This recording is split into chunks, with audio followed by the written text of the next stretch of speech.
Resorts and Casino. We are welcoming you all to our online viewers all across the globe. Live via Zoom, welcome to the KBL Party National Convention.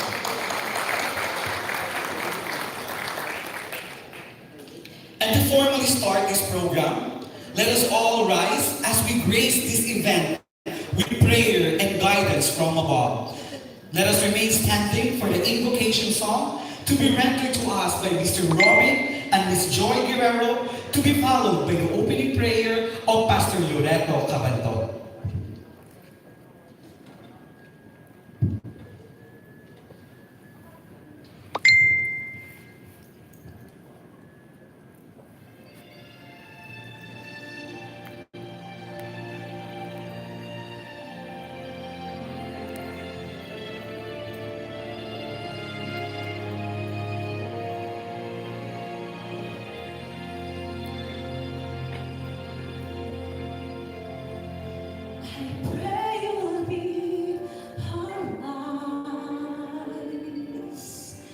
And watch us where we go,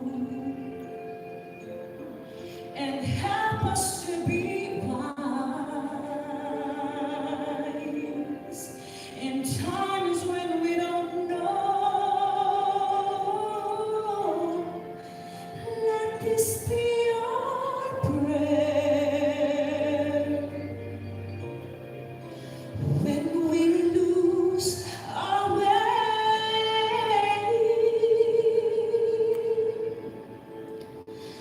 Lead us to a place, guide us with your grace, to a place where we'll be saved.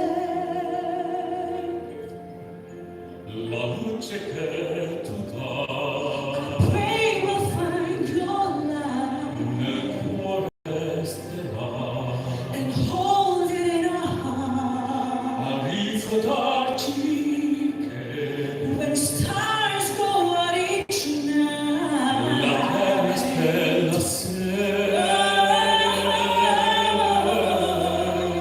nella mia preghiera. let this be our prayer. When shadows fill our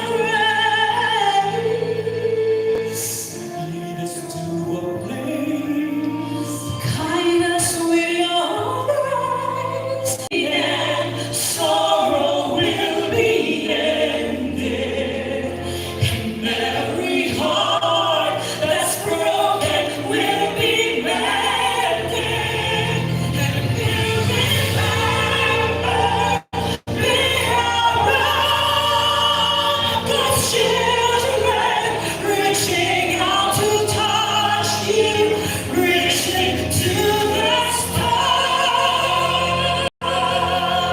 la forza che ci dà. We ask that the light be kind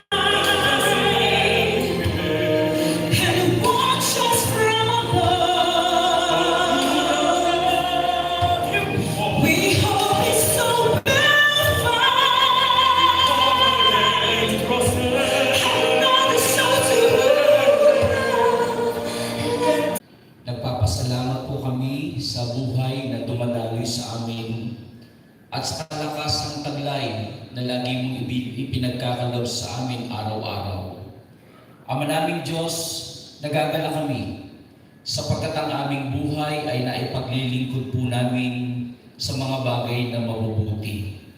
Huwag mo pong pababayaan ang bawat isa sa amin. Tulungan mo po kami na lagi naming maipaglingkod ang aming kalakasan, ang aming buhay sa mga bagay na mabubuting mga gawa. Tulungan mo po kami na sa darating pong halalan ay bigyan mo po kami ng mapayapang eleksyon at ilagay mo, Panginoon, ang mga mabubuting leader sa aming bansa upang sa pamamagitan ng iyong kapangyarihan ay mahayag sa amin. Huwag mo pong pababayaan ang partido na Kilusang Bagong Lipunan. Lahat po ng members, lahat ng officer, Ikaw ang patuloy na magpalakas sa kanila. Ikaw ang patuloy na magsangkap ng karunungan sa kanila. At sa pang-araw-araw nilang mga paglilingkod, tulungan mo po na ang iyong makapangyarihang pagkilos at paggalaw ay lagi mong ipagkaloob po para sa kanila. Ingatan mo po lagi ang kanilang mga kalusugan. Ingatan mo lagi sila, Panginoon, mula sa mga taong masasama. At alam po namin ang nagtitiwala sa iyo, kailanman ay hindi mo pababayaan. Salamat po at umaasa po kami na ikaw ang naglalagay ng mahuhusay na leader upang pangasiwaan ang bawat isa sa amin. At kami po ay sumasampalataya na ang amin pong kinabibilangang samahang ito ay bibigyan mo ng pagtatagumpay sapagkat kami umaasa sa iyo na ikaw ay lumalagay sa aming kalagitnaan.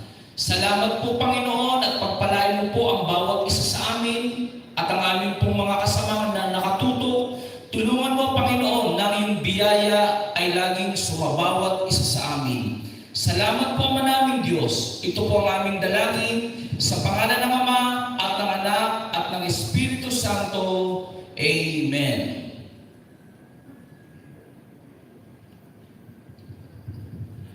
Thank you so much, Mr. and Miss Guerrero, for the very melodious and spirit-filled singing, and also to the powerful opening prayer of Pastor Loreto Camadon.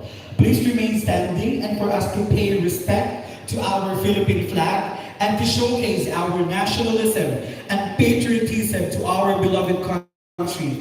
Let us all sing our Philippine national anthem.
Please remain standing as we showcase our patriotism and united nationality with so much pride and honor. We will hear a song number to be performed to us by one of the young song performer. Let us all welcome Miss Joyce Liano to perform Ako Ay Pilipino.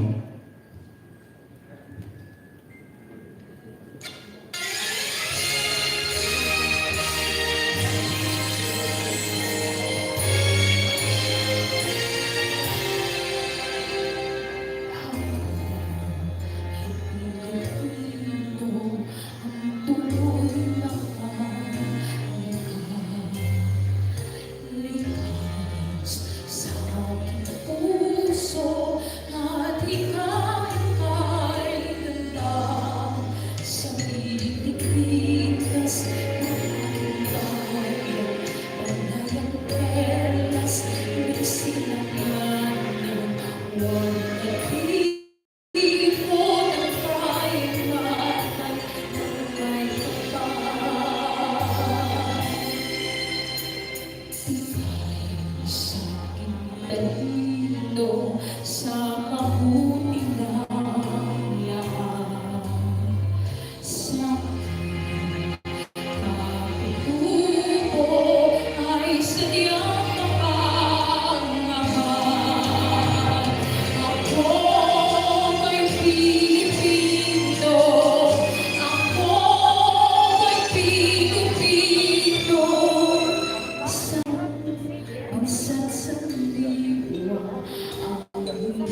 watch this.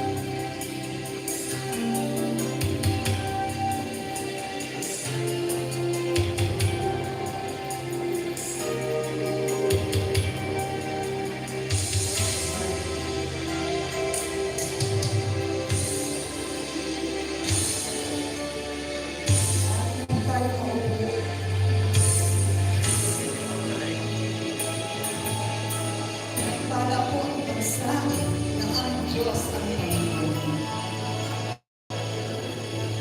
Isang hiling ang aking narinig, minsa'y nanaginip, ating bansa'y umaawit. Isang awit ang aking dalangin,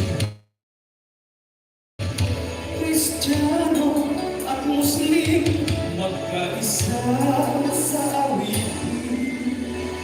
Ikaw at ako, tayo ay Pilipino, isang bansa, dapat magkaisa. Isang dugo, isang lahi at musika, ang pangarap ko'y bansang mapayapa.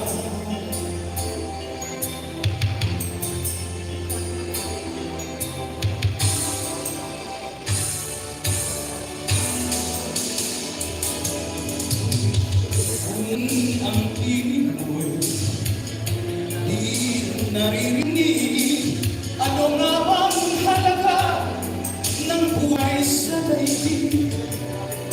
Darating ba ang isa ngayon at mababago ang panahon kung ang bawat pagdating ay laging pagulong? Aanhin ang balat dito sa mundo, ang mga matang nakikita ay di totoo. May ngiti, luha ang likuran, at paglayang tanong ay kailan. Bakit di natin isabot ang pagmamahal?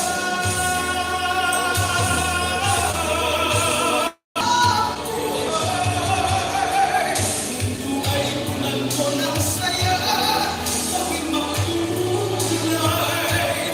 Isa lang ang ating lahi, isa lang ang ating ibig. Bakit di pagmamahal ang inalay mo? Pamura, kulay ang siyang nais ko. Ang pagkamay sa kabuhay, nandiyan sa palad niyo. Hirap ang gabi ay mayroong wakas. Pagkatapos ng dilim ay may liwanag. Araw ay agad nasisikat, iinawan ang ating landas ng magkansa. Bawat nating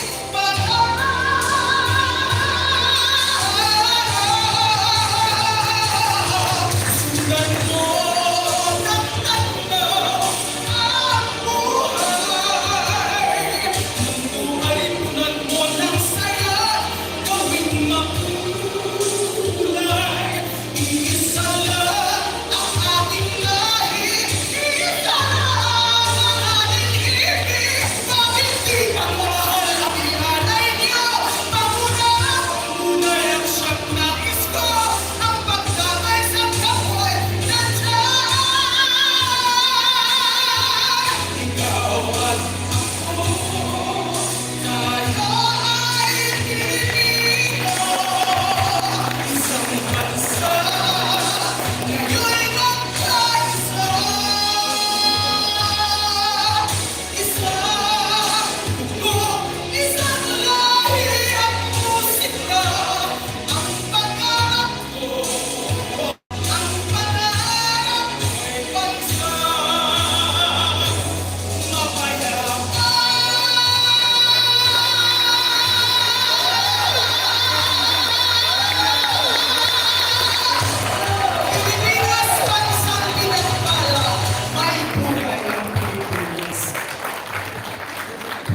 the most promising Visayas world-class singer, Miss Dulce. Once again, let's give her a big round and resounding applause.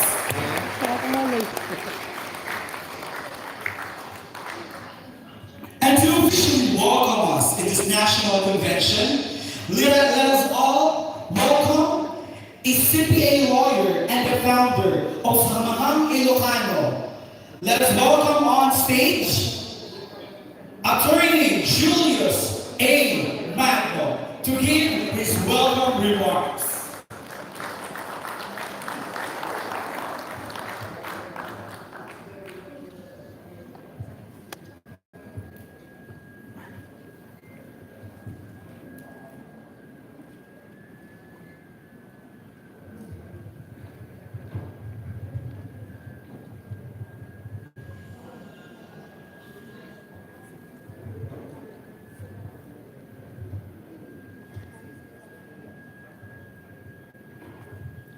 Maraming salamat po sa kapagpakilala sa mga magigiting na opisyales ng ating partido at ganoon din lalo na kayong mga delegado ng ating partido na tumalo sa convention na ito.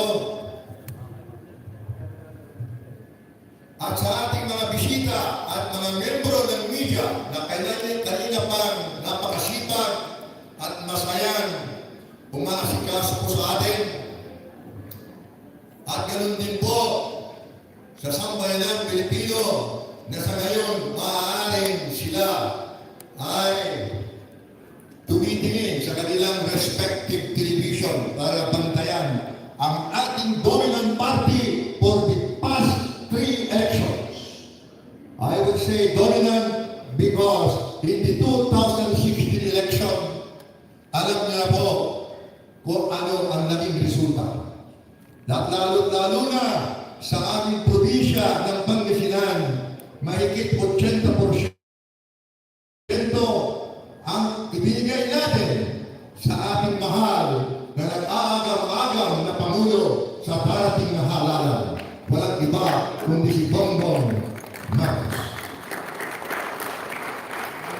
Alam niyo po, nung ako ay pinagsabihan na magbumati sa mga delegado, kaagad-agad ko pong sinabing isa pong karangalan ang magbigay bati sa inyo po. Pagkat kayo po ang nasasabing sundalo, opisyal at haligi ng ating partido.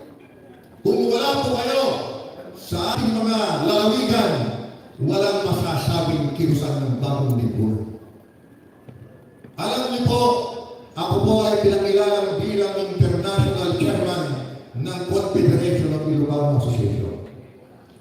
Maaari ko pong banggitin naman siguro na ako ang Vice Presidente ng Kilusang ng Bagong Lipunan para sa mga OFW, pagkat karamihan ng ating mga kapwa Pilipino na nag-aagam-agam na manalo at maglingkod ang ating kapatid na si BBM ay karamihan ay OFW. Ako po ay isa rin haligi ng loyalist for Marcos ng kapanahunan ng ating mahal na ama at kasama ang ating mag-ibig na mga kasapi na mga opisyalis ng loyalist for Marcos po. The last, I would say, 10 years at that time.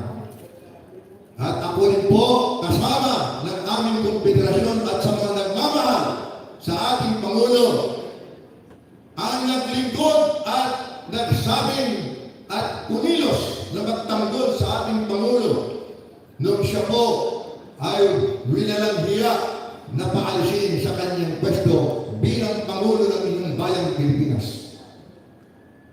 Kami po ang nasasabing haligi ng ating ama at ganoon din ang kanilang pamilya magmula po kay First Lady hanggang po sa ngayon na naglilingkod sa inyo si Ivy Marcos at ang kanyang mga kapatid. Lalo na ang mga kapwa membro ng ating partido sa iba't ibang lugar. Kaya po, bilang naatasan na isang opisyal ng ating partido, binapating po kayo sa inyong pong pagdalo at sana huwag kayong magsawa na maging haligi at maglingkod sa ating partido para sa kapakanan ng ating bansang Pilipinas. Magandang umaga po sa inyong lahat. Mabuhay ang Kilusang ng Bagong Lipunan.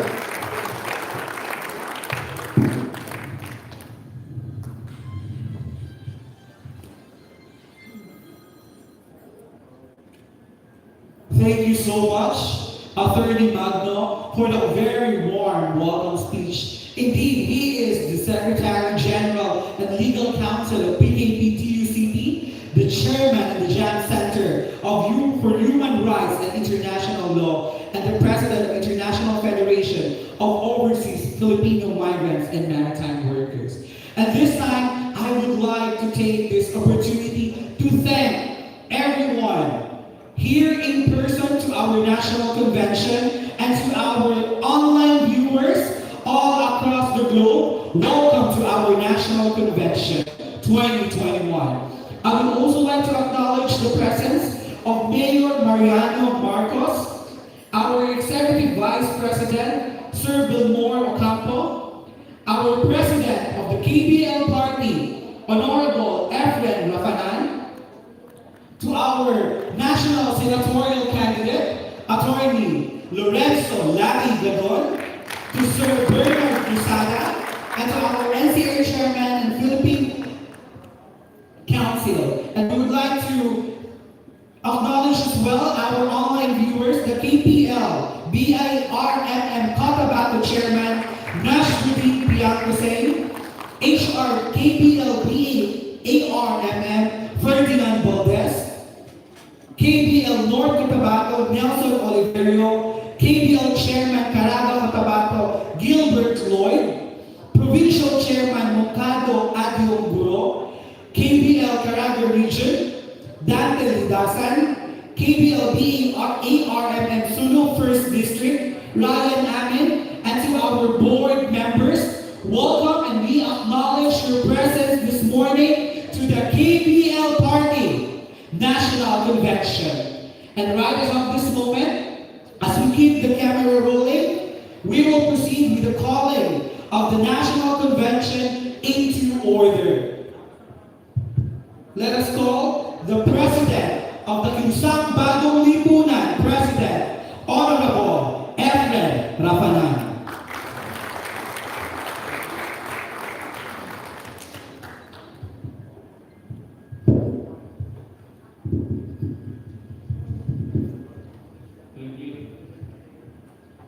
Thank you, Mr. MC,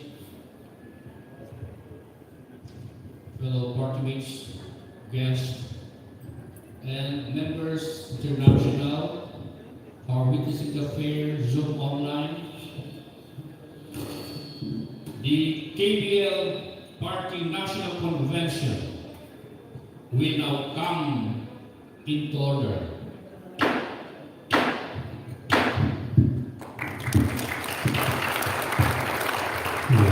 Mr. Secretary, will you please call the roll? Good morning, Mr. President. Here are all the KPL Party national officers.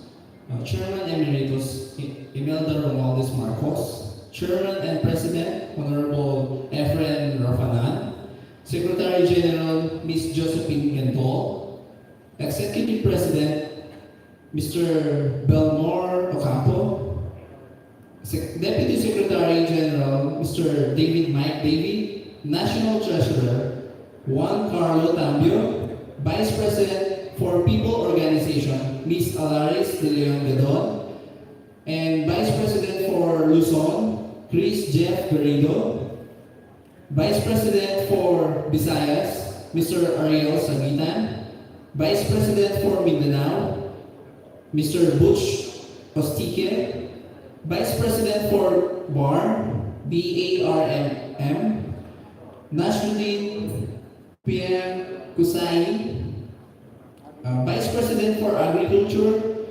Mr. Sani Domingo, General Counsel, we have Attorney Jojo Cadiz and Attorney Al Bitanho, and Vice President for Finance, Mr. Dian Michael Avria, and Executive Director, Mr. Joel Cisa. And also, for our KPL committees with us, and in all virtual live via Zoom, from Region 1 to Region 17.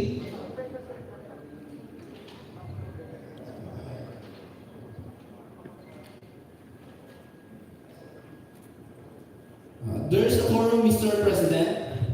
Thank you, Mr. Secretary. Since the quorum, we will now proceed to our party agenda. May I release the chair to the vice chairman for the chair to read the message against the Tea Party. Mr. Chair, may I give comments? The party president is hereby recognized.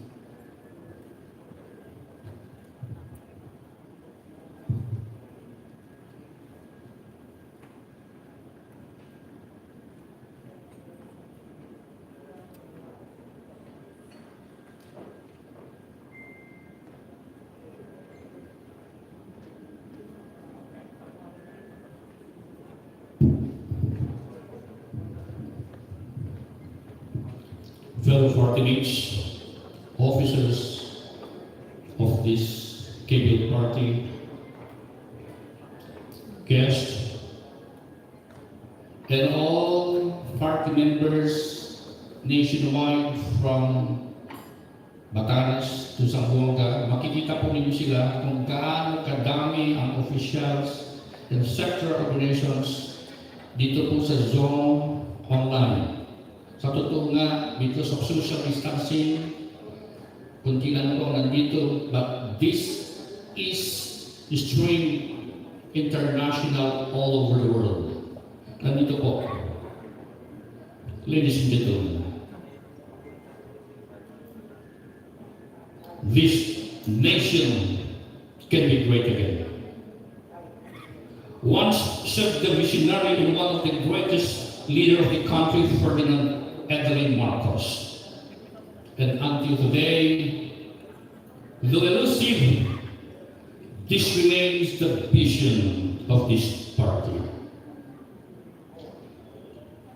What makes a strong and great nation? An enlightened, united, and empowered people. But how could we be enlightened if our people were deceived and whose history is distorted and corrupted? How could we be united if our people is a product of different cultures and ideology? If we are a product of the divided and wrong strategy of a foreign country who is envious of the great wealth of the country? And how could we be empowered if there is social injustice and only the elite and the rich control the resources and even political seat and power of this country? Is it the people or the leader that makes a strong and great nation? It is both.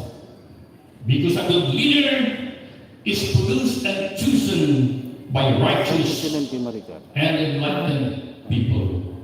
So that if we want our country to represent the global greatness, the Maharlika country, the original paradise on earth, Good Moon or Lemuria, we must sit and enthrone the anointed leader of the land, because it is this leader who is vested with authority to implement God's will and divine plan on the tiny island in the forest, ang bayang pinagpala, ang bansang Maharlika.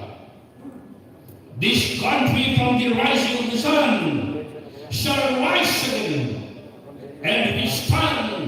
as the greatest nation among all nations in the world.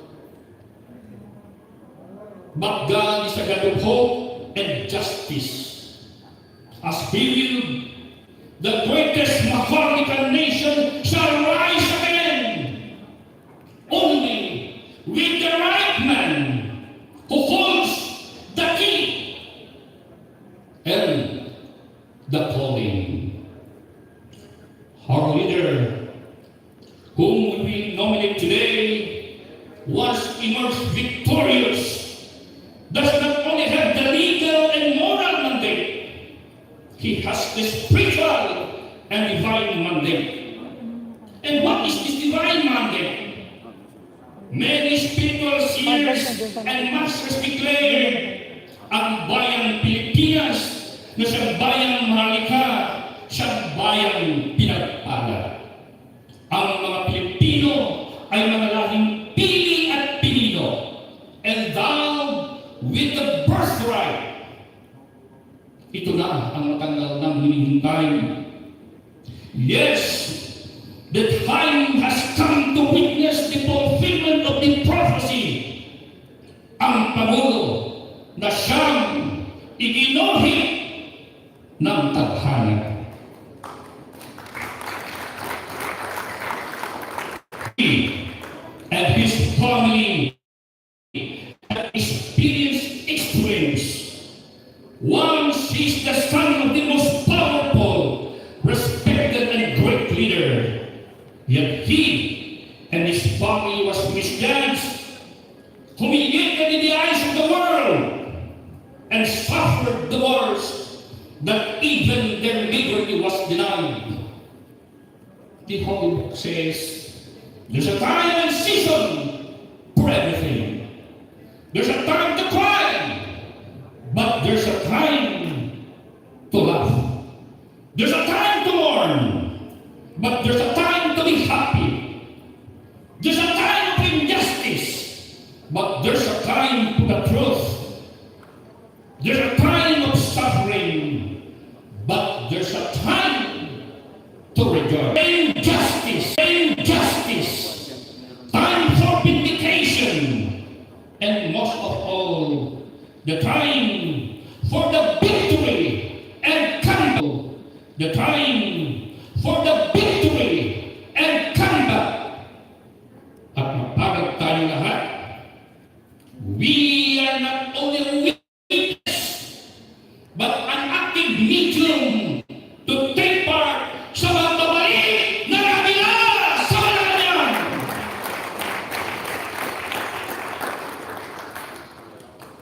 Our national hero, Dr.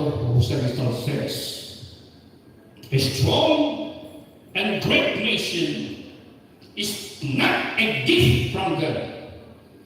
It is an attainment of the people. It is a thing that we must have to work for it, fight for it, and if necessary, die for it. Today, the KBL party, founded 43 years ago, we produced the greatest president and fight for the victory. Most awaited president of the Republic of the Philippines, the Maharlika nation, His Excellency Ferdinand Bagong Marcos Jr.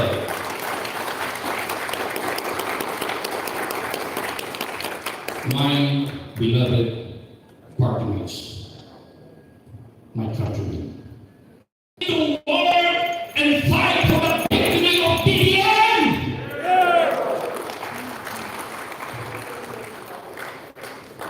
Are you willing to work and fight for the victory of the next president of the Republic of the Philippines? Mabuhay ang BBM!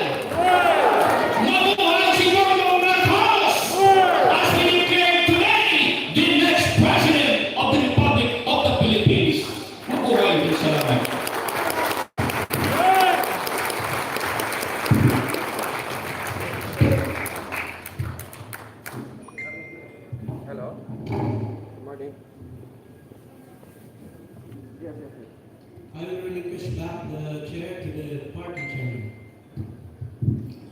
Thank you, Mr.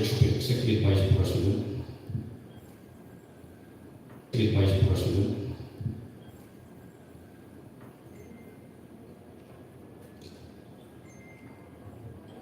Mr. Chairman, Yes. may I also be recognized to introduce the party resolution. Yes, the Executive Vice President is hereby recognized.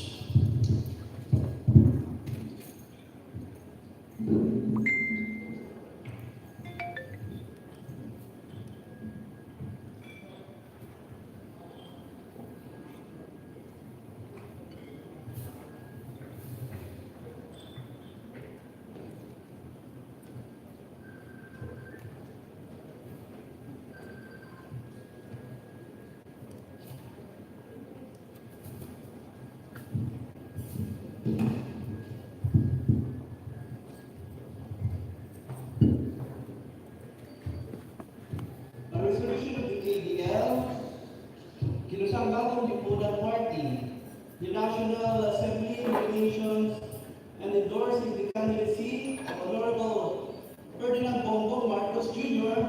as the party's presidential candidate this election.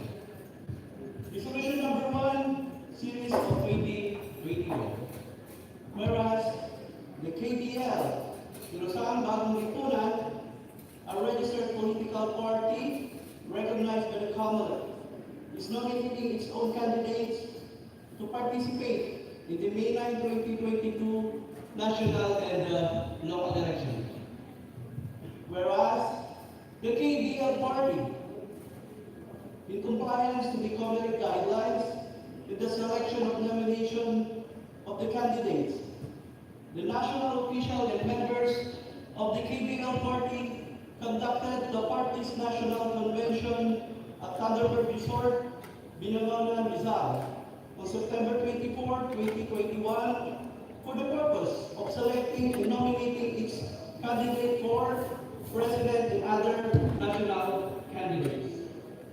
Whereas, during the conduct of National Assembly, former Senator Ferdinand Bongbong Marcos was nominated as the party's official candidate for the president, and this was unanimously approved by all the officers and members of the KBL. Now, on the motion of Honorable Efren A. Roland Sr., the party president, unanimously seconded, resolved, as it is hereby resolved, to approve the nomination and endorsement to the candidacy of former Senator Ferdinand Bongbong Marcos Jr. as the party's official candidate for the position of president in the national and local election on May 9, 2022.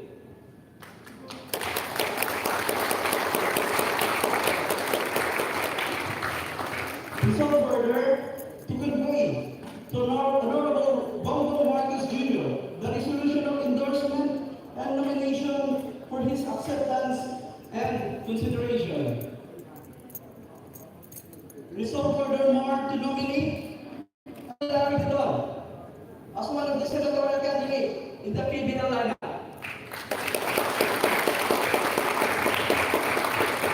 Approved September 24, 2022, Thunderbird Resort, Binangonan, Rizal, Philippines.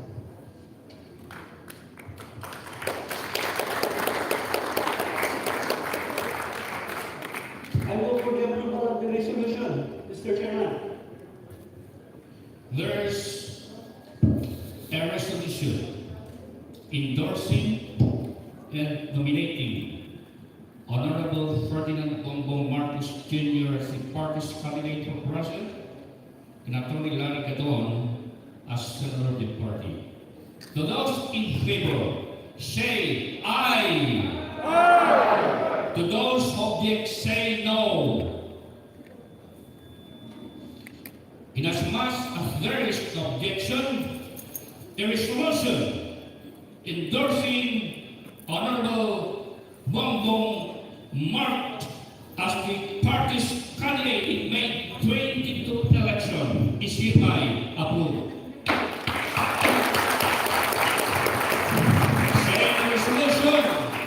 is hereby approved for Senator Larry Gadon as the separate candidate of KBL.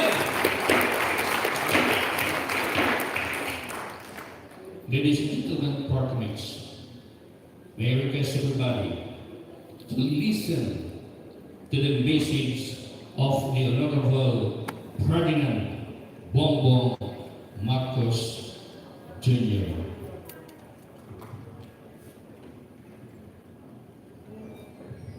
Thank you so much, our Executive Vice President, and to our KBL Party President, Honorable Efren Rafanan.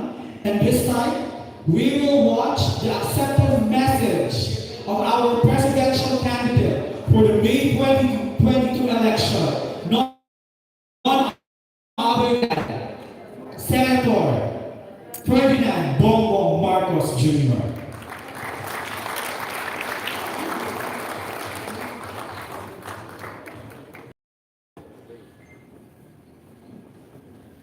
My greetings to all the members and the leadership of the Kilusang Bagong Lipunan party. Of course, we all know that the KBL has been the stalwart party that my father formed in his time in office. And the KBL has had a very clear set of ideologies and aspirations for our country. The vision of our country was very, very clear as it came from my father. And this is what the KBL continues to strive for, and continues to work for, and continues to exist for, so that we are at least representatives of that vision of my father. And I thank all of you who have been with us all of these years and that have never left the fold of the Kilusang Bagong Lipunan. Thank you for all that. I am, of course, overwhelmed by the expressions of support and endorsement that you have given me today. I hope it is because I've stayed true to the ideals of KBL that as has been handed down from my father's time. I hope to continue to work to achieve that ideal, to achieve that dream, to achieve that vision for our country. The KBL has endured through such hard times, and yet we continue to see the work that KBL has done and the political involvement that KBL continues to have at a very high level. And so I congratulate all of you who have kept the faith and who have kept the fires burning and have reminded our people that these aspirations, these ideals, this vision we have for our country is important. Thank you very much and good morning. Thank you so much, Honorable Ferdinand Bongbong Marcos, for the acceptance message. And this time, to inspire us once again with his motivational and empowering message, let us all welcome on stage our KBL Party National Senatorial Candidate, Attorney Larry Gadon.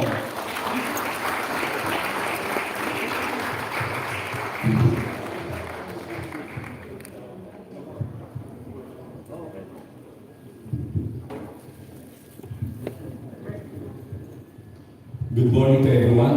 Magandang umaga sa inyong lahat. And I'd like to thank the KBL with its President, Honorable Efren Rafanan. For your information, Honorable Efren Rafanan is a board member of Ilocos Sur.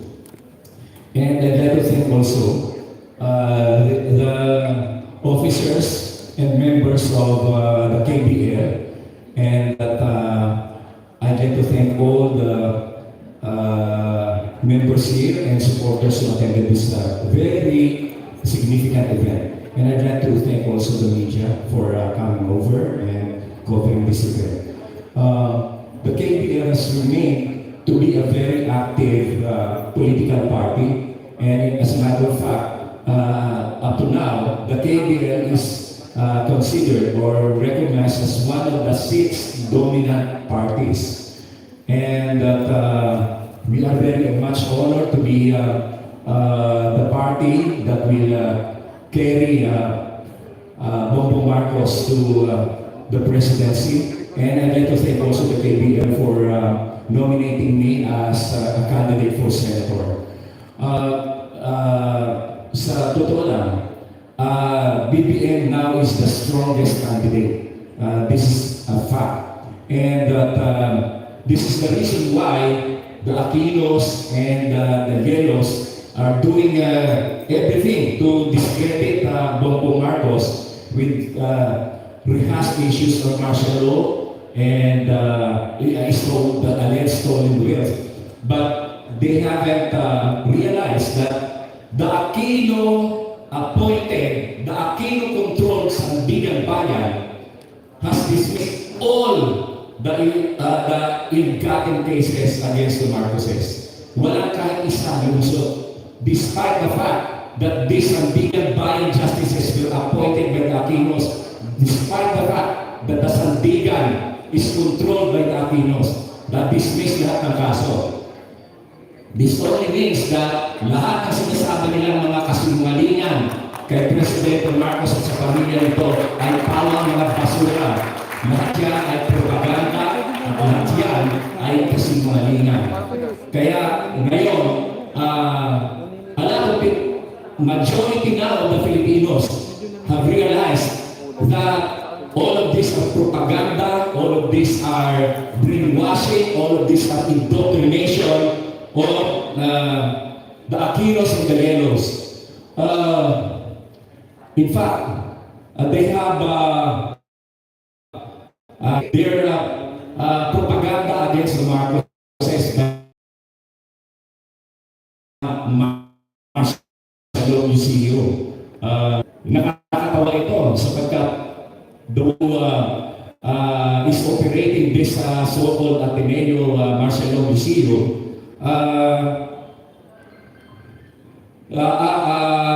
is someone who was not even born during the time of Marcelo.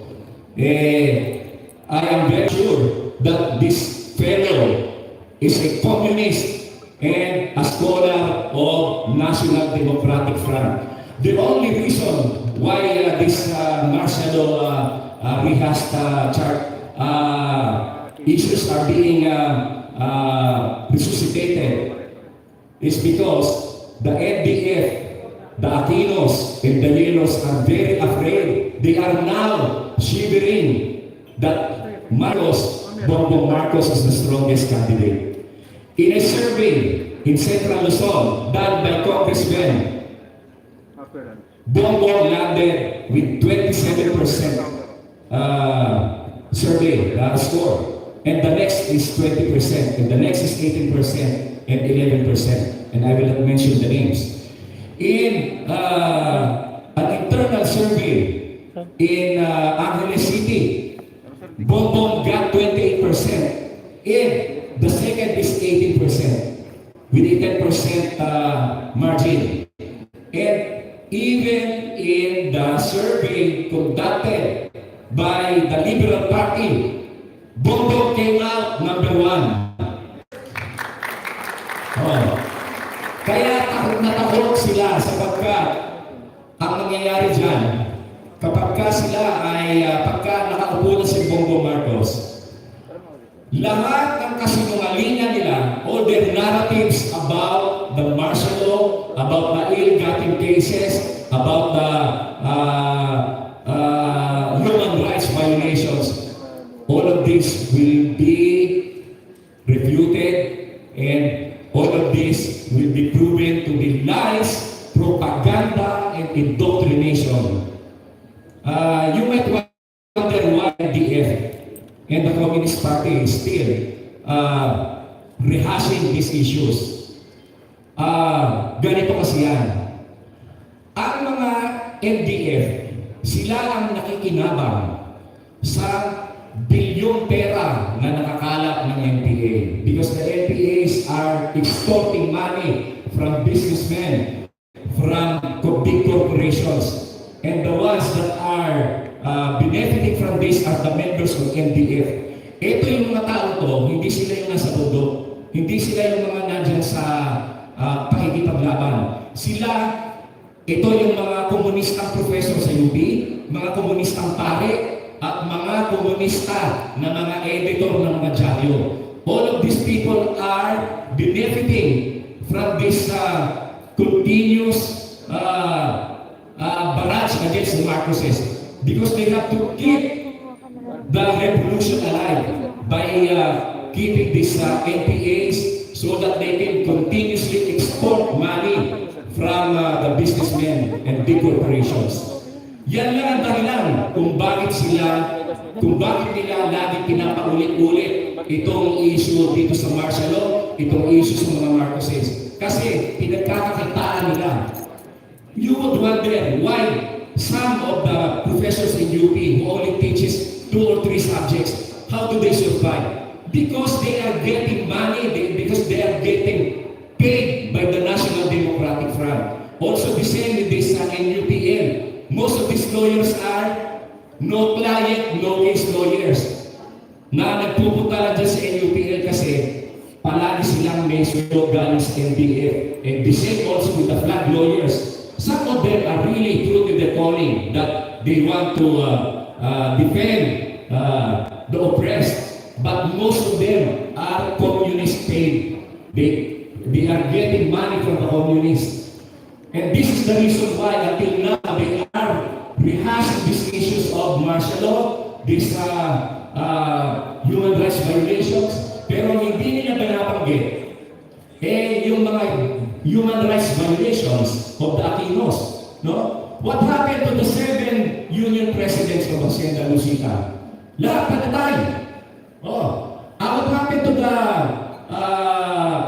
Minjola Massacre? Ilan ang namatay doon? Ilan ang nasaktan doon? Hindi nila binabanggit yun. And of course, the more than 5,000 NPA cadres who were executed by Choma because they want to surrender.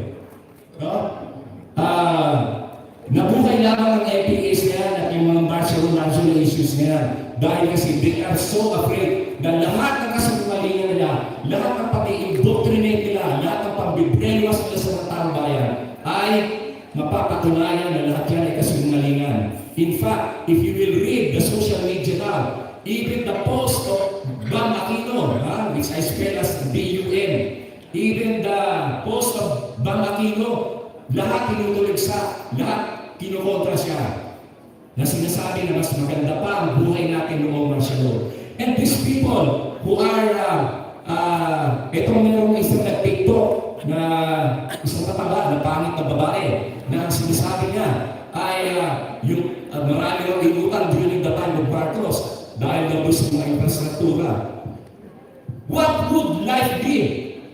Can I ask you now, what would life be kung walang South Luzon Expressway, kung walang North Luzon Expressway, kung walang mga proyekto na kagaya ng Heart Center, na RITM, Lung Center, kung ano pa, National Kidney Institute, na lahat ay naging sagot sa problema ng pandemic.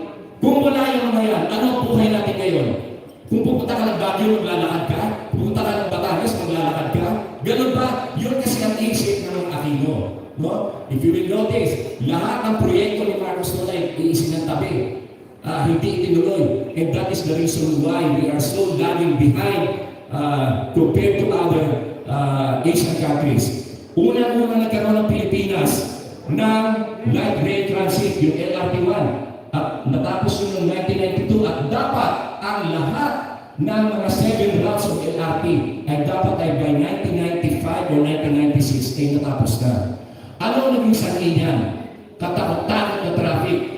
Because Cory Aquino scrapped all the LRT projects, ano nangyari? Lahat ng tao over the years nagbilihan ng kotse. Wala namang bagong kalsada. So ano nangyari? Nagka-traffic. Kasalanan niya ng Aquino administration. Ang Bataan Nuclear Power Plant, kung naituloy yun, 600 megawatts of very cheap source of energy. Kung natuloy yun, di sana hindi nagka-brownout. Sana hindi umalis, hindi nagsipagsara ang mga factories dito, yung mga multinational companies, hindi sana nagsipagsara dito sa Pilipinas. Milyon-milyong Pilipino ang nawalan ng trabaho dahil sa mga pulisiya ng mga dilawan, lalo na ni Cory at ni Noynoy Aquino at ni FBR. Ang nangyari dahil dito, naging backward ang pag-unlad ng Pilipinas. Sa halip na tayo ay sumunod, papataas, tayo ay naging backward dahil sa mga kilos. Kaya ngayon, takot na takot sila na manalo si Bongbong Marcos sapagkat ang pagkapanalo ni Bongbong Marcos ay isang katotohanan na lahat ng mga sinabing indoctrination, propaganda at kasinungalingan ng mga Aquino ay mabubunyag. No? Ako ay nagpapasalamat sa nominate sa akin ng KBL. Isang malaking karangalan ito para sa akin. Ako ay nangangako, ako ay maihalal na senador. Ang isa sa unang-unang kong gagawin ay magpapropose ako ng constitutional amendment na ang termino dapat ng senador, isa lang. Hindi yung nagaya ni Grillo, 24 years na nasa Senado, ginawang negosyo, ginawang hanap buhay ang pagiging senador. No? Marami dyan, 18 years, 16 years.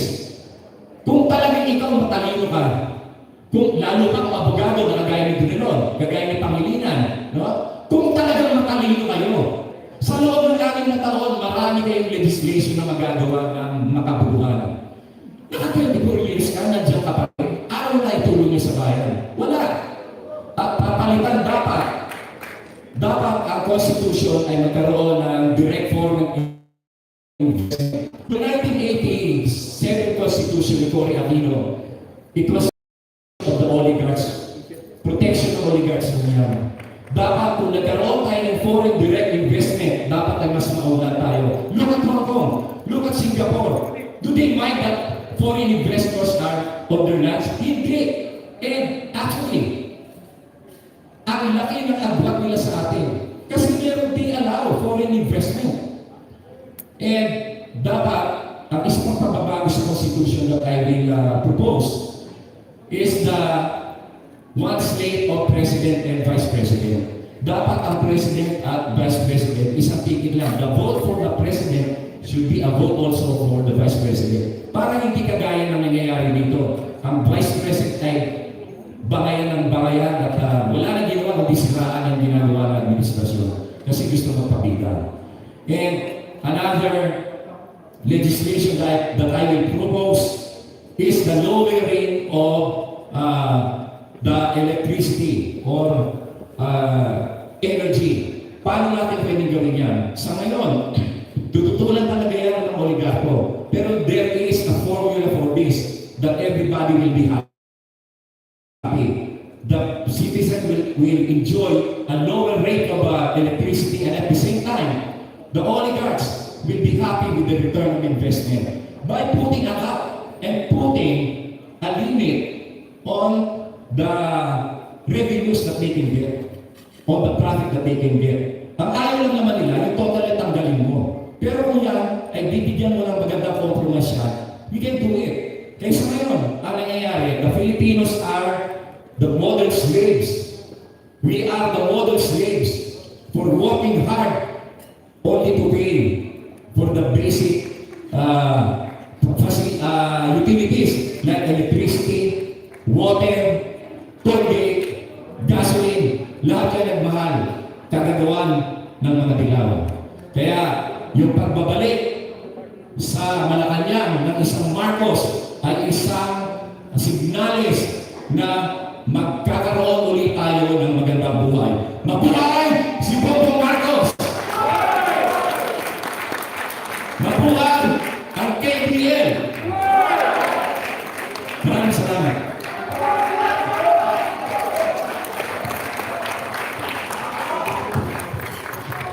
Thank you so much, our national senatorial candidate, Attorney Larry Godoy.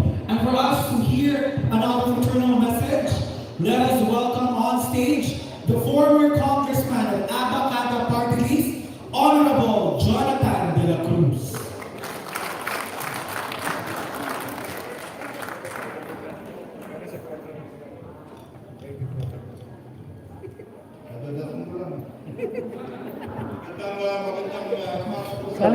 Galing sa radyo. Okay po ba tayo? Isang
dito sa Pilipinas at saka sa Asia at saka magandang gabi siguro sa Amerika. Kaya palakpakan po natin ang ating mga kasama. Tayo po ay nagtitipon-tipon ngayon para magkaroon ng isang malawakang pagsasama muli para ibangon natin hindi lamang ang karangalan ng Pilipinas, kundi ibangon natin at pagpunihin natin ang nagawa at gagawin pa ng partido Kilusang Bagong Lipunan. Alam po natin na Kilusang Lipunan ay siyang nagtaguyod sa progreso ng Pilipinas magmula 1973 hanggang 1986. Marami na pong pinagdaanan na krisis, marami na pong pinagdaanan na pagpupunyagi, at marami na pong pinagdaanan na kailangan gawin ng isang liderato kagaya ng liderato ni Pangulong Marcos noong panahon na yun. Kami po ay, kung di niyo matatanong, ay kasama kami doon sa panahon na yun. Bata pa naman kami, pero nandun kami ngayon at nakasama kami dyan. Kanina siguro nabanggit ni Senator Larry doon kung ano yung nangyari bago pa magkaroon ng martial law. Kung gumunitin ko lang ito para naman magkaroon tayo ng magandang perspektiba tungkol sa nangyari at kung bakit nagkaroon ng isang martial law dito sa Pilipinas. Ang martial law po nung panahon na yun, constitutional duty po yan ng isang nahalal na Pangulo ng isang bayan. Bakit ko po sinasabi? Sapagkat ang kailangan ng isang Pangulo ay patatakin at kailangan ayusin ang kanyang estado. Pinapangunahan po niya ang kanyang bayan, pinapangunahan po niya ang kanyang estado. Siya po ay hinalal para pangalagaan ng estado niya. Hindi maaaring papabayaan niya yan, magkawasak-wasak, magkawatak-watak ang isang estado niya. Yan po ang sitwasyon natin. Bago po magkaroon ng martial law, 1969, kung natatandaan ninyo, nagkaroon ng re-election si Pangulong Marcos. Siya po kauna-unahang presidente ng Pilipinas na na-re-elect. After that po, nagkaroon na ng mga krisis, hindi lamang sa Pilipinas, kundi sa buong mundo. Kasi pasulong noon ang sinasabi natin international communist movement. At pasulong din noon ang problema ng kabuhayan sa iba't ibang bahagi ng mundo. 1971 nagkaroon ng Plaza Miranda bombing. At yung Plaza Miranda bombing na yan ginamit ng ibang mga grupo para lalo pang maigtingin ang kontradiksyon sa lipunan ng Pilipinas. Ano pong ginawa nila? Lalo nilang diningan si Pangulong Marcos noon at sinasabi siya lang ang nagpabomba ng Plaza Miranda para lamang siya ay tuloy-tuloy na nasa poder. Kalabas-labasan, matapos po lahat ito, walang po ninyo yung Plaza Miranda na yan, bombing na yan, ayan po ay nagdeklara si Pangulong Marcos ng rito of habeas corpus. Ang ibig sabihin po niya ay kailangan ay bigyan ng karampatan poder ang pamahalaan upang sikapin na kunin yung mga nagsamantala at bombahin yung Plaza Miranda na kung saan nagkaroon ng national ng meeting events ang Liberal Party at that time. Halos lahat ng mga leader ng Liberal Party ay nagkasugat-sugat. Marami pong namatay doon. At isa na po doon sa napakatindi ang sugat ay walang iba kundi si dating Senate President Rubito Salonga. So ang akala ng lahat, at yun naman ang pinangalandakan na may-ari ng mga malalaking establishmento at may-ari ng malalaking mga newspapers noon na si Pangulong Marcos ang nagpakalakas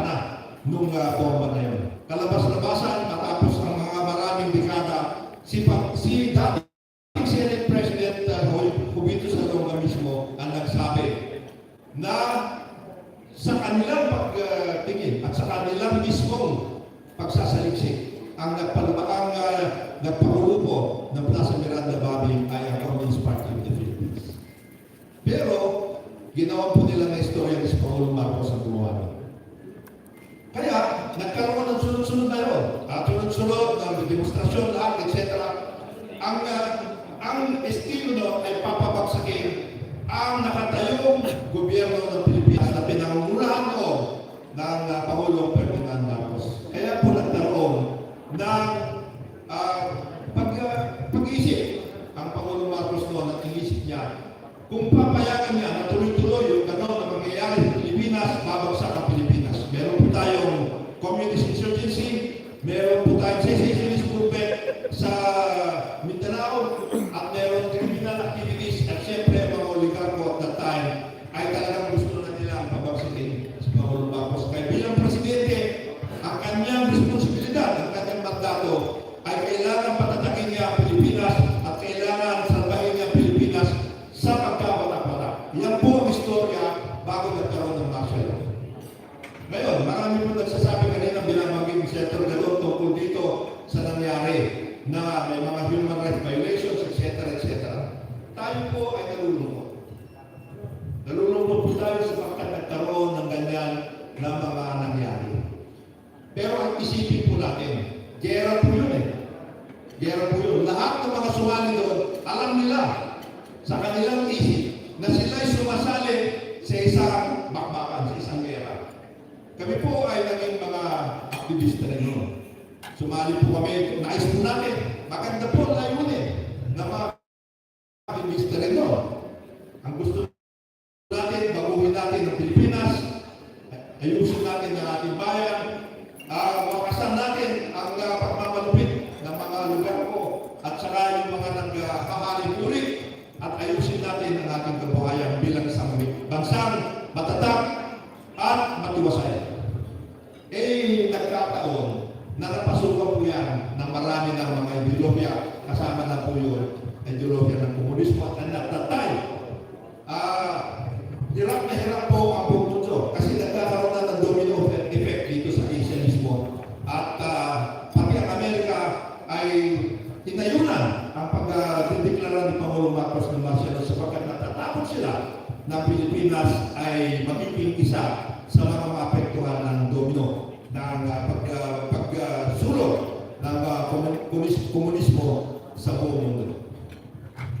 Gaya ng binanggit ko, marami po namatay, marami po nagkaroon ng problema, kaya nalulungkot po tayo. We share the sadness of families and friends who were caught in the battles. Hindi lang po sa mga aktivista, hindi lang po doon sa mga kasumali sa NPA, kundi pati yung mga sundalo. Marami yung mga pong sundalo, marami pong sibilyan na namatay doon. At tayo po ay, kaya nang binanggit ko, nalulungkot na nangyari. Kaya nakabayan natin at tayo, kailangan sakipin natin sa problema na yan. Kaya nagkaroon ng ganyan martial law. Pero hindi lang po yung istorya ng martial law. Pagkamat tayo po ay nalulungkot, pagkamat tayo po ay nangihinayang na nagkaroon pa ng ganyang pagbakan, ang martial law rin po nagdala sa atin ng kaayusan. Nagkaroon ng disiplina ang bayan. Nagkaroon po ng maayos na economic activities. Kaya nang binanggit kanina ni Langit, Senator Gadon, nagkaroon po ng napakarami na immediately mag-aayos ng isang bayan sapagkat ang nais po ng Pangulong Marcos ay nagkaroon ng isang bayan na disiplinado, matibasay at makahulugan ang pamumuhay ng ating mga kababayan. Ano po yung mga ginawa niya? Energy Development Plan, yung pag-aayos po ng ating infrastruktura, pag-aayos po ng ating agrikultura, pag-aayos po ng ating edukasyon,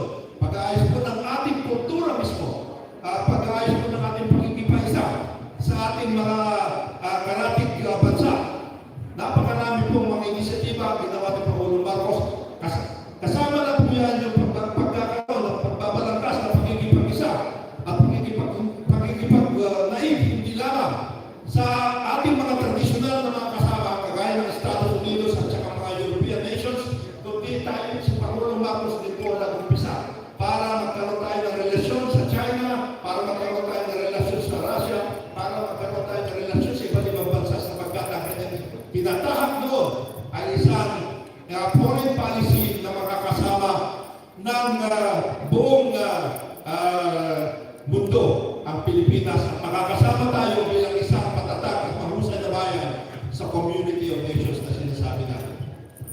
Gaya ng binanggit natin, nangyari na po yan. Nangyari na po yan, nagkaroon ng 1986 na EDSA at lahat. At yan po, nagkaroon po ng panibagong naratibo yun. At ang ginagawa ngayon ng ating grupuan, ng mga nakaintindi kung ano nangyari ng panahon na yun at saka yung nais kumintindi sa sitwasyon noon at nais na magkaroon ng panibagong lakas ang Pilipinas ay ito na nga po ang ating ginagawa ngayon. Kaya itong bagong KBL na ginagawa na convention natin ngayon ay nakikita ko hindi lamang mga kagaya namin na mga 70s na siguro yung iba dito. Pero ang karamihan na nandito ay mga kabataan na naghahanap ng isang paraan, ng isang liderato na magkakaroon ng pagbabago, panibagong lakas at ating bayan. Yan po natin, matusubukan ang ating mga grupo dito sa leksyon na nakuha natin, nakukuha natin at makukuha pa natin sa ating kasaysayan, magbabagong liwayway, magkakaroon ng bagong liwanag ang ating buhay dito sa ating bayan. Bakit ko po nasabi yan? Sapagkat nakikita ko dito ngayon at sigurado yung mga nandiyan sa overseas pati at saka yung mga iba nasa ibang bahagi ng ating bayan, puro mga kabataan nito. Yung sinasabi nila mga millennials, kami mga, hindi ko alam kung anong matatawag sa amin, pero kasama pa rin naman kami. Sinasabi na, ayan, marami natin sinasabi, pwede kami mga yangatap. Pwedeng gano'n. Pero ang nais ko pong bangkitin ay nakikita natin na ating bayan ay napupunta ulit sa isang napakalaking pagsubok. Nasa pandemya po tayo ngayon. At nakikita natin ang leksyon na nakuha natin sa mga krisis na pinagdaanan ng ating bayan. Kaya nga po sinasabi natin, base sa mga leksyon na yan, base sa mga nakita natin, at base na rin sa matatag na liderato ng ating magiging presidente ng Pilipinas, makikita natin na magkakaroon tayo ng bukang liwayway sa ating bayan. Ano po ang nais kong magkakit? Ito po yan. Si Senator Marcos, 8 years old po yan pumasok sa Malacanang. Yung pumasok si Pangulong Marcos. 1965. 64 years old na po siya. Kaya kung titignan natin, parang ano lang ito, 35. Ngayon naman natin sa kagapuhan na lang halos pareho na lang sila nila. Palapakan natin sila dalawa. Pero hindi mo natin dinadaan ito sa pagkakakuhan. Usapan po natin, ito bang dalawang ito? Yung ating mga pinapanukala na magiging leader ng ating bansa. Si Bagong Marcos bilang Presidente ng Pilipinas at Lani Gadon bilang Senador ng Pilipinas, sila ba ay makasubok na leader? Yes or no? Kaya mababanggit po natin ang KBL sa ngayon, ang bagong Kilusang Bagong Lipunan ay ang mga leader nito, kagaya ninyo, kagaya ng ating pinapanukala maging Presidente at Senador ng Pilipinas ay subok sa krisis. Kaya mababanggit po natin ang magiging Pangulo natin ay hindi lamang nagdaan sa krisis, subok sa krisis. Bakit po sinasabing subok sa krisis? Sapagkat sa ilalim, sa gitna ng lahat ng mga pagbabatikos sa kanila, sa gitna ng lahat ng pagbabatikos sa ginawa ng kanyang ama, sa ginawa ng kanyang ina, sa ginawa ng kanyang pamilya, ay matatag pa rin siya at matibay. At hanggang ngayon nagdadala ng pagiging leader na nagbibigay liwanag sa lahat na pwede natin gawin na maganda para sa ating bayan. Siya po ay isang leader na subok sa krisis, naging ano po siya, naging gobernador, naging representante, naging senador, naging envoy. Siya po ay pinadala ng Pangulong Marcos sa iba't ibang mga upang ipamahagi ang pakikiisa ng Pilipinas sa mga bayan niya. Siya po ay subok. Subok po siya sa krisis. Subok po siya na leader at alam niya ang pwede niyang gawin. Nagdaan na po siya niyan. At bakit tayo nandito? Nandito po tayo sapagkat nais natin ipakatid sa Kanya na naniniwala tayo na sa Kanyang liderato magkakaroon ng makabagong Pilipinas, isang pagbabago na makatao. Isang makataong pagbabago ang dadalhin po ng liderato ni Presidente Bongbong Marcos. Palakpakan po natin.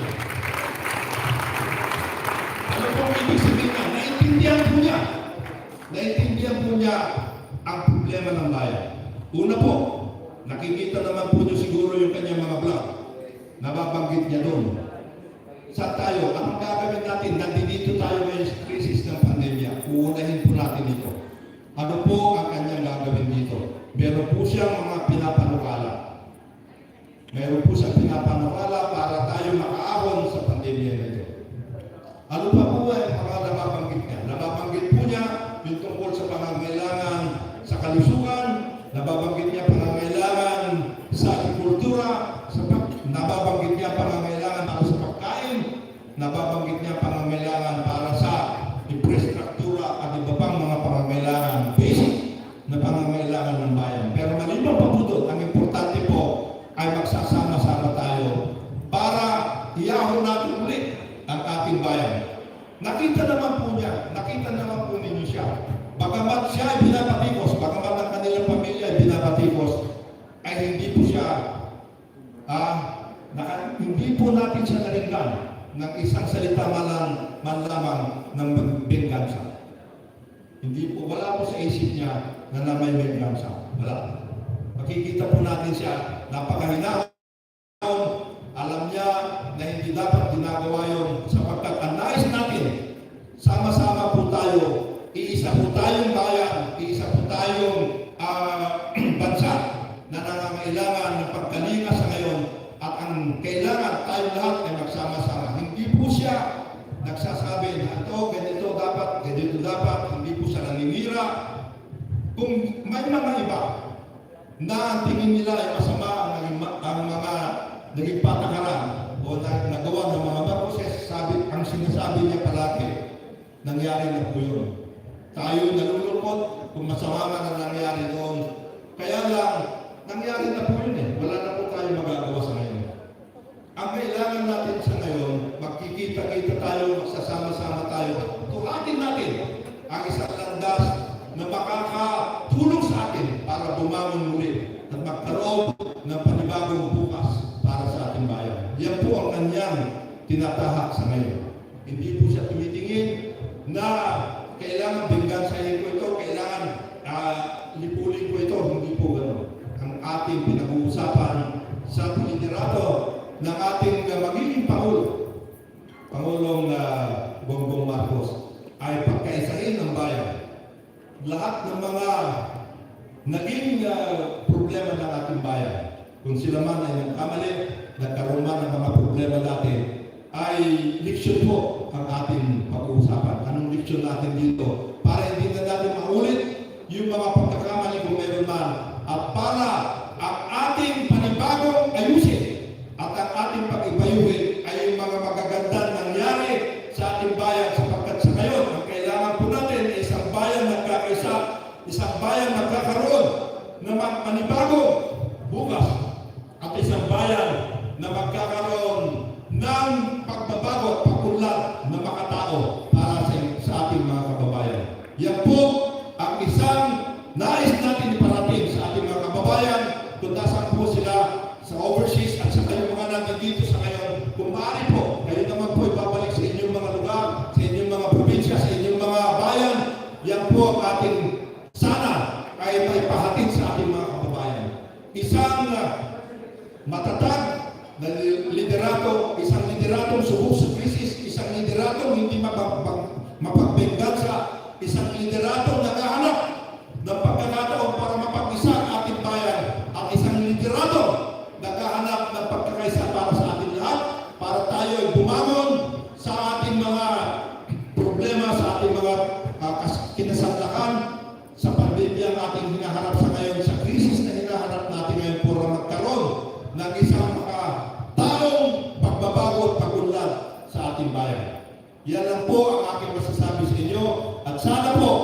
ito ang ating pagkakataon para ipakita na ang KBL, ang bagong Kilusang Bagong Lipunan, ay isang kilusang na makataong kilusang, makabayan na kilusang. Ang sinasabi nga po natin, BBM, ang sinasabi natin palagi, isang bandila, isang bansa para sa ating mga mamayan. Yan po ang BBM, isang bandila para sa ating bayan, isang bansa para sa ating bayan, at isang mga mamamayan na nagkakaisa para sa hinaharap na mga pagkakataon.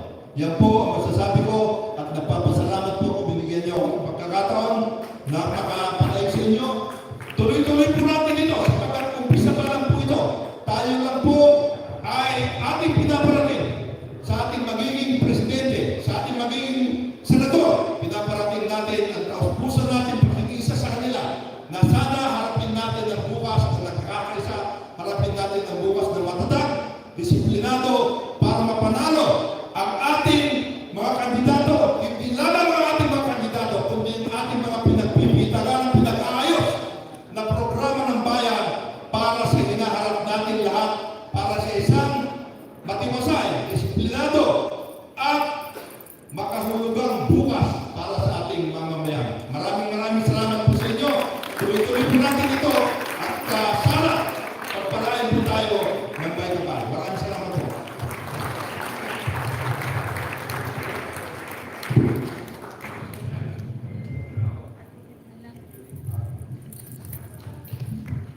Thank you so much, Honorable Jonathan de la Cruz.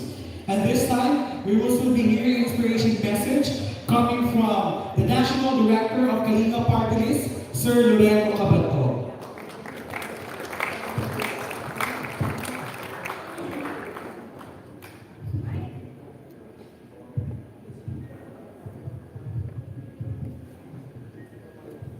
Magandang umaga po sa inyo pong lahat. Sa ngalan po ng ating minamahal na Congresswoman Irene Saulo, ay pinapaabot po sa atin ang mainit niyang pagbati sa Kilusang Bagong Lipunan, sa mga board member, president, at mga officer ng KBL. At lalo-lalo na sa ating candidate Senator Larry Godon. Palakpakan po natin. Yan po ang mainit na pagbati. Higit sa lahat, ang ating susunod na presidente ng ating bansang Pilipinas, ang ating na Senator Bongbong Marcos.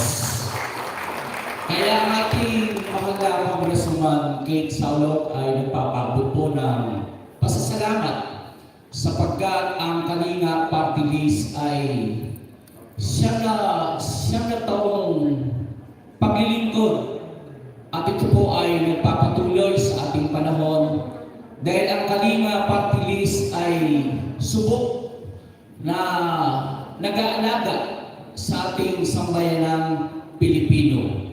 May puso, may pagdamay at may tunay na serbisyo.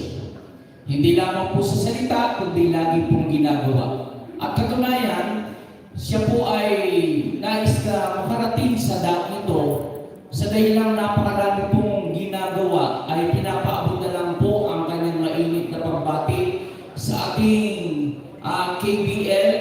At salamat sapagkat ang kanyang hinihingi sa atin ay patuloy din natin suportahan ang Kalinga Party List sapagkat ang Kalinga po ay patuloy rin susuporta sa Kilusang Bagong Lipunan.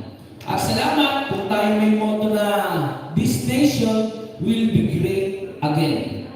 Kaya makakaasa po na ang Kalinga Party List ay patuloy pong susuporta sa ating KBL. Kung may KBL, may KPL. Dahil ang Kalinga Party List ay subok na po sa paglilingkod na ang mga ginagawa ay para sa ating mga kababayan sa sambayanang Pilipino. Sana po, sa darating na eleksyon, sama-sama po tayo, magtulungan po tayo na ating pong tayuan ang mga bagay na mabubuti gaya po ng ating mabuting bithiin ng ating Senator ang layunin ng ating Congresswoman Kate Saulo. God bless you po at pagpalain po tayong lahat ng may kapal. Thank you so much, Sir Loreto Cabantog from the Kalinga Party List. At this time, we would like to acknowledge the presence of our legal counsel, Attorney Jojo Cadiz. Prior to our fraternal message, we will also be hearing another inspirational message from Municipal Mayor of Marcos Town, Ilocos Norte. Let us welcome Mayor Antonio V. Mariano.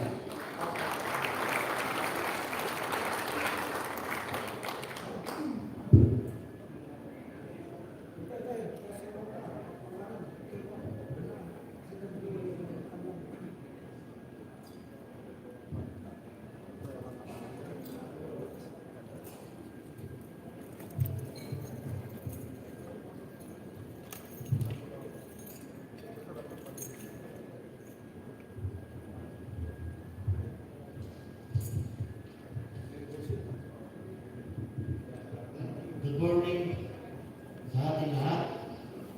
And congratulations to the new officers of the Kilusang Bagong Lipunan.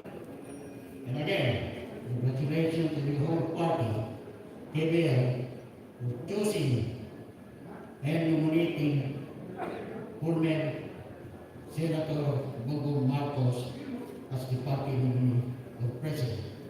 And Attorney Gadot as for Senate. So I ask everyone to work together, walk together, and pray together if you want that our nation, Philippines, will be great again. Good morning sa ating lahat. Thank you so much, our Honorable Mayor Mariano. And this time, as we proceed with our national convention, we will be hearing fraternal messages from our Secretary General of Labor Party of the Philippines. Let us all welcome as we receive Attorney Mark Tolentino.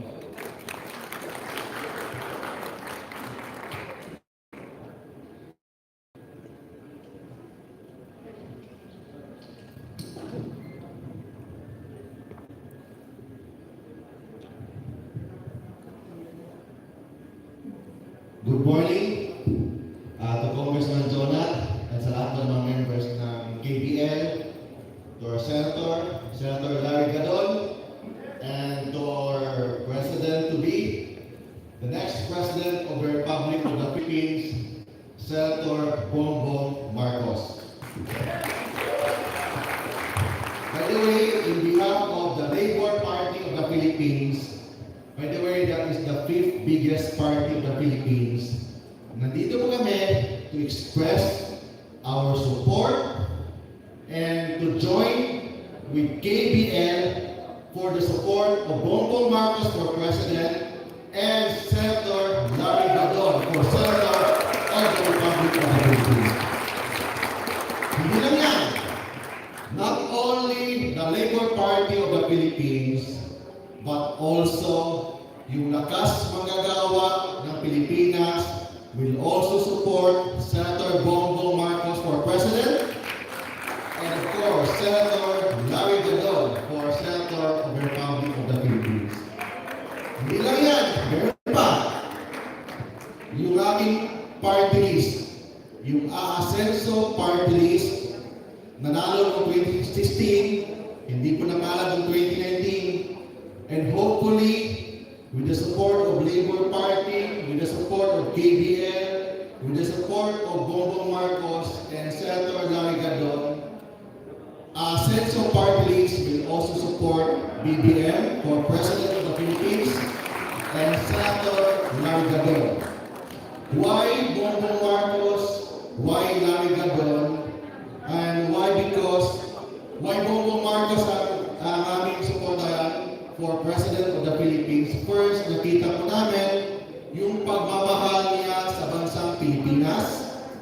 Nakita namin na siya yung karapat-dapat maging presidente ng Pilipinas. He looks very presidentiable, and I'm sure through Senator Bongbong Marcos, this nation will be great again. Thank you and good morning.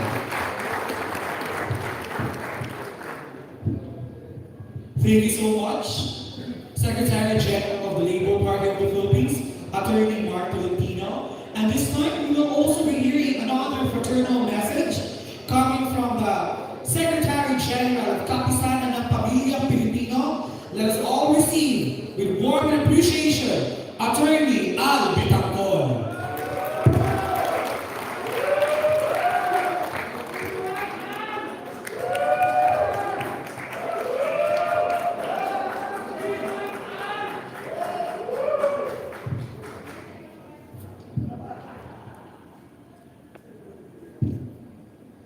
Present and a warm warning to all our fellow advocates and believers that this nation will be great again.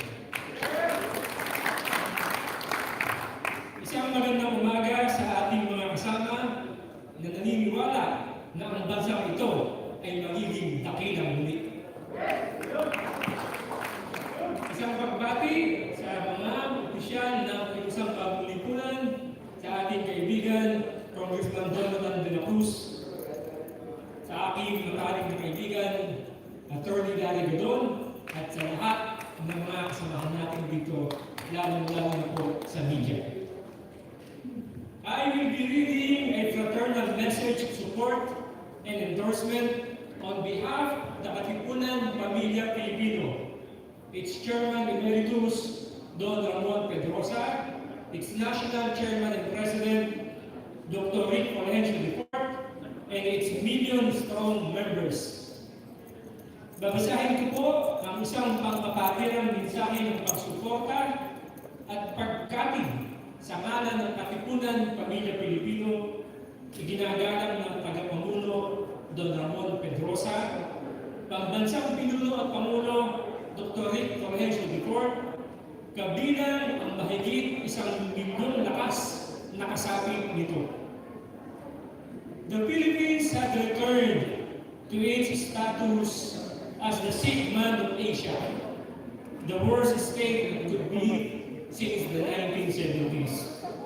The Filipino family, the basic unit of the society, had been relegated to the sidelines, neglected and shunned, especially during these times of the pandemic. There is a need, more than ever, to lift up the Philippines to where it should be. There is a need to make this nation great again. Ang Pilipinas ay nagbalik sa katayuan nitong nag-iisang taong may sakit sa Asia.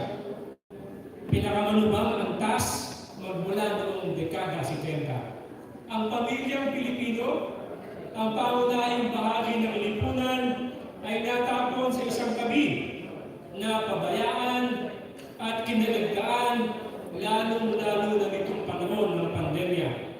Ngayon, higit sa lahat, ay kailangang itaas ang ating Pilipinas kung saan ito nararapat. Kinakailangan gawin ang bansang ito na maging dakilang muli. Who could make this aspiration a reality? Sino ang makapagpapatupad ng hangarin ito na maging totoo? The Katipunan Pamilya Pilipino believes that there is only one man who can lead this country to prosperity. There is only one man who can steer this nation to economic recovery. There is only one man who can be a beacon in the restoration of moral values, and there is only one man who can make us Filipinos proud once again. Ang Katipunan Pamilya Pilipino ay naniniwala na mayroong isang nilalang na mangunguna sa ating bansa sa daan ng kasaganaan. Iisa lamang ang taong magpapatnubay sa pagbawi ng ating pangkabuhayan. Nag-iisa lang ang magsisilbing ilaw upang manumbalik ang pagpapahalagang moral. Iisa lamang ang pinunong gagawin ang mga Pilipino ay maipagmamalaking muli. There can only be one man. And this man is none other than Ferdinand Bongbong Marcos. Iisa lamang ang maaaring gumawa ng lahat ng ito. Walang iba kung hindi si Ferdinand Bongbong Marcos. We join the Kilusang Bagong Lipunan in proclaiming the candidacy of Bongbong Marcos as the next President of the Republic of the Philippines. With the blessings of Almighty God, this nation will be great again. Nakikisa kami sa Kilusang Bagong Lipunan sa pagpapahayag ng kandidatura ni Bongbong Marcos bilang susunod na Pangulo ng Republika ng Pilipinas. Sa tulong at basbas ng mga pangyarihang Diyos, ang bansang ito ay magiging dakilang muli. Let me digress from what I am reading. Let me depart from the fraternal message of the Katipunan Pamilya Pilipino. Ako po ay nilihis ng sandali sa aking binabasang mensahe ng Katipunan Pamilya Pilipino. Ang lahat po ng ating pagbibigay dito, all of those things that we give praise to, ay para naman po kay Bongbong Marcos. Subalit, mayroon po pong isang tao dito na dapat natin bigyang pugay. Ang susunod na mataas na opisyal ng Republika ng Pilipinas, Attorney Lorenzo Larry Gadon. Hindi ko po sinabing susunod na senador ng Republika ng Pilipinas sapagkat sa National Convention po ng Katipunan Pamilya Pilipino bukas ang ipoproklama po namin kandidato sa pagka-presidente, walang iba kundi si Ferdinand Bongbong Marcos, at sa pagka-vice-presidente po, walang iba kundi si Lorenzo Larry Gadon.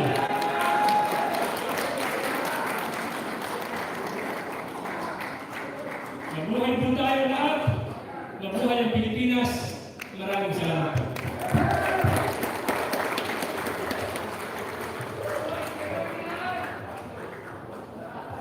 Thank you so much, Secretary General. And this time, before we hear another song coming from Buse, I would like to take this opportunity to once again acknowledge all the sponsors who made this event possible. We would like to thank the Infinix Horizon International under the leadership of Sir Joel Sison and Sir Robin Benavides. Thank you so much. In cooperation with the Kalina Party List, under the leadership of Congresswoman Irene Kate Solo. We would also like to acknowledge the presence and for the extended help of the running congressman of the 6th District of the last year, Mayor Antonio V. Mariano of the municipality, and to our distinguished guests, officers, thank you so much for being here. And also to our live viewers in our Zoom link, thank you so much for imparting, taking your time, not only being with us today, but also reigniting once again to support our presidential nominee, none other than Ferdinand Bongbong Marcos Jr. And out of this moment, we will witness another song number that will be rendered to us by one of the most promising Visayan singer. Let us all welcome to sing The Power of Your Love, Miss Dulce.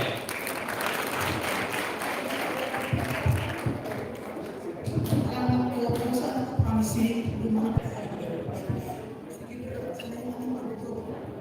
Yes, those who hope in the Lord will remember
I would like to take this opportunity to thank all the television networks, radio stations, and Manila, and newspapers, SMNI, DZAR, DWIZ, ABS-CBN, PTV4, TV5, Net25, UNTV, DZRH, RMN, PNA, Benjamin Puta, Manila Bulletin, Ben Rosario, Manila Times, Manila Standards, National Press Club, Paul Gutierrez, Benedict Abaldor, Filipino Mirror, Radio Pilipinas RP1, Agila News, DWLL, Saksi Tabloid, People's Tonight, People's Journal, Daily Tribune, Rappler, and CNN Rex Remesho. Thank you so much for covering the KPL Party National Convention. And this time, as we move forward to our closing remarks, let us all welcome on stage. Once again, but prior to that, we would also like to thank our media friends who are with us this morning. Cynthia Gabina of Maharlika News Channel, MJ Balaguer of RAMG Online, Rowena Bani of Maharlika News Tabloid, Michael Balaguer of JarioTagalog.net, Mary Discasota of Resback News, Alfie Director of Pinoy Sport, Benedict Abaldor of Filipino Mirror, and Gerard Ular of D'Italiano DWSS. Thank you so much for being with us this morning. And before we proceed, once again, let's all receive with warm and appreciation our national senatorial candidate for his closing remarks, none other than Attorney Lorenzo Larry Gadon. Thank you. Thank you so much. Once again, I'd like to thank you for coming in this very important and significant event. I'd like to thank also KBL, Honorable Efren Rafanan, our President, and our officers like Attorney Julius Magno and si Attorney Phil. I see General Phil Villamar, who is our candidate for Congressman in Pangasinan 6th District, and si Mike David, who was very active in the KBL, and in fact in one of the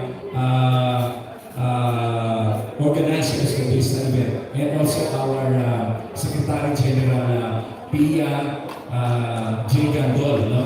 And all the other officers of the KBL, and I'd like to thank Dulce for that fiery and dynamic performance. In fact, si Dulce po, kahapon ko lang na nasabihan. And because Dulce and Bernard, the husband, love BBM so much. And they love Madam Imelda so much, whom they call Nay. No? Mahal na mahal nila pamilya Marcos, and actually Bernard here is very active in the campaign of BBM for President. And napakarami na yung mga chapters na established from north to south. No? Pati yung ating mga kapatid na Muslim dyan sa Mindanao ay nabuo ni Brother Bernard. Maraming salamat, Brother Bernard.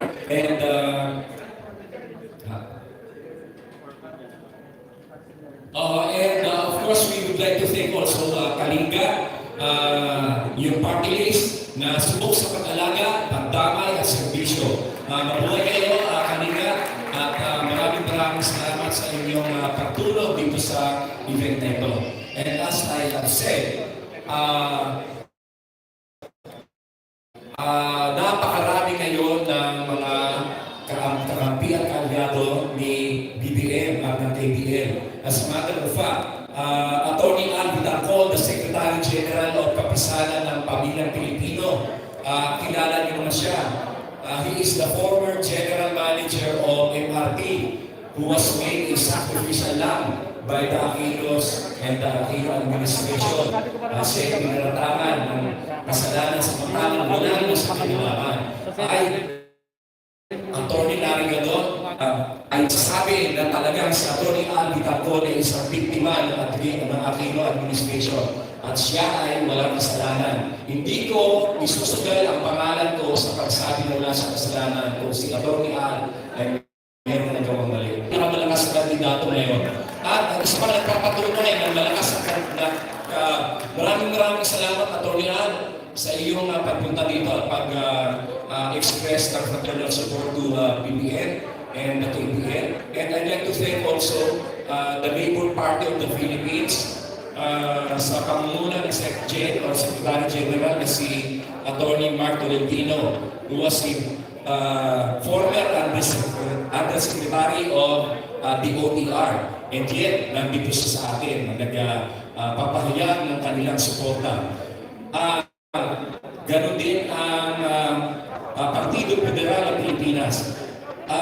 Hindi namin sinasabi na kandidato namin solo sa BBM. Kami ay nagbubuklod-buklod upang makamit ang aming minimiti na si BBM, si Bongbong Marcos ang maging susunod ng Pilipinas. Kung sakasakali man na ang ideklara ng BBM na kanyang partido ay ang Nationalista Party, walang problema sa akin yun.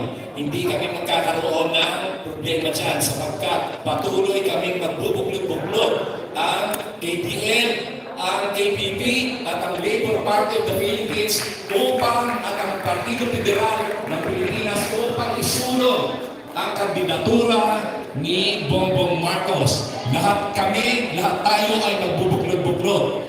Maraming salamat sa inyo. Mabuhay si Bongbong Marcos, ang susunod na presidente ng Pilipinas. Mabuhay si Bongbong Marcos. Thank you so much for your closing remarks.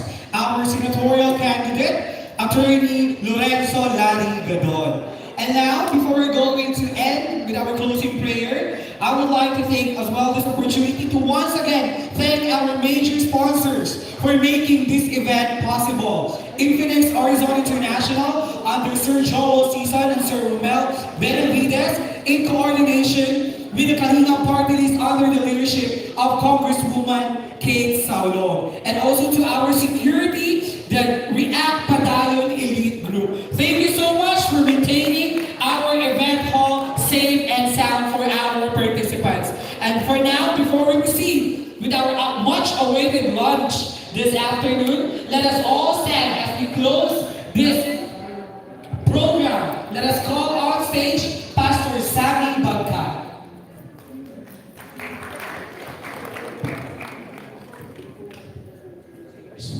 Tayo natin ang tuloy.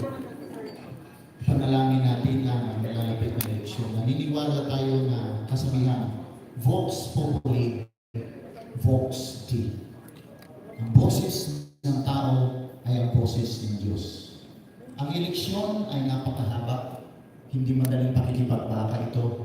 Huwag lang natin ipagkatiwala sa ating sarili, kundi sa Panginoon natin ipagkatiwala.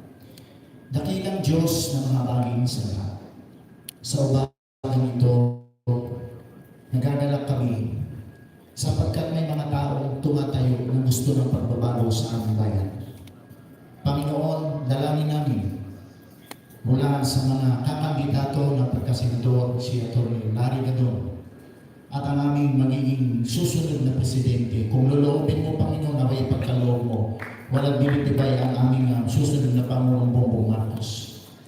Panginoon, samahan mo kami kasama ang mga chairman, ang mga board, ang mga officers ng party na ito. Samahan kami ng iyong banal na espiritu at ng iyong kapangyarihan. Ilayo mo po kami sa pagkakasakit, lalo na ngayong nandito ngayon nahaharap kami sa malaking pandemyang buhay na nararanasan ng bawat isa. Kaya sa iyo namin ipinagkakatiwala ang lahat. Sa iyo kami umaasa sapagkat ikaw ang naglalagay ng mga tao na nanunungkulan para sa aming bayan.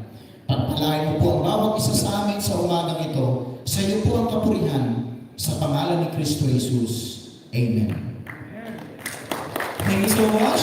Thank you so much, everyone, for coming to our event this morning, to our virtual viewers online, live via Zoom. Thank you so much much for tuning in, and for those who's watching PTV5, TV5, N5, ABS-CBN, and GMA, and to the rest of the television networks. Thank you so much. God bless everyone. This nation will be great again.